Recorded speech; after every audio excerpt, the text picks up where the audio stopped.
am Dr. C.L. Venkatrao. Patients who have high blood sugars, diabetes, their blood sugars should be well managed and well maintained. They should never go for sudden drop of blood glucose. That condition of lowered blood glucose is called hypoglycemia. Diabetics, their diet habit should be every day. The quantum of food taken should be the same.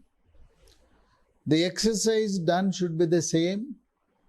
Every day same amount of exercise. If they suddenly increase the exercise, the sugar level will drop.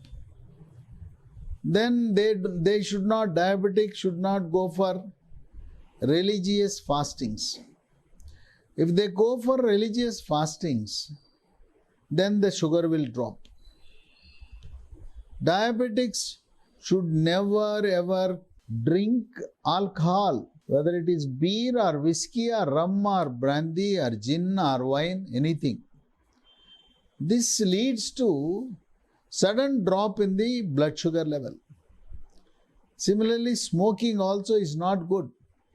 Smoking increases the blood sugar level. Unaccustomed exercise is bad.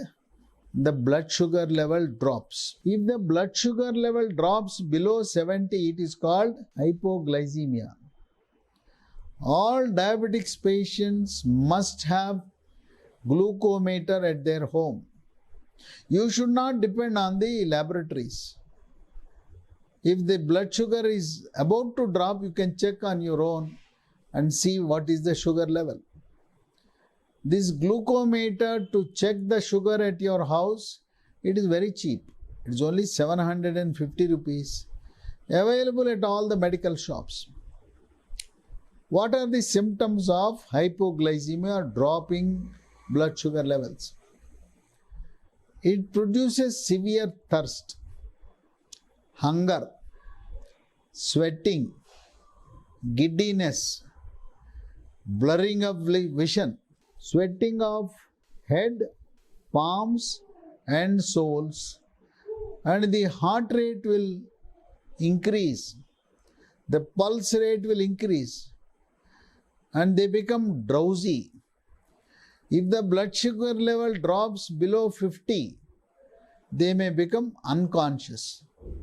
Then what you should do is, for this hypoglycemia, give little bit of sugar, mix it with water and give sugar water. Take little glucose and mix with water, give glucose water. A little honey also helps, but never try to give chocolate. Because when the blood sugar level drops, there is no saliva in the mouth. Mouth is dry, so it will not melt. Chocolate does not melt. So try to give glucose, sugar or honey. If nothing is available, give a little bit of cool drink that contains plenty of sugar. That's how the patient recovers immediately. So this hypoglycemia is not good. This leads to heart problems, brain problems. So we should try to avoid these hypoglycemic attacks.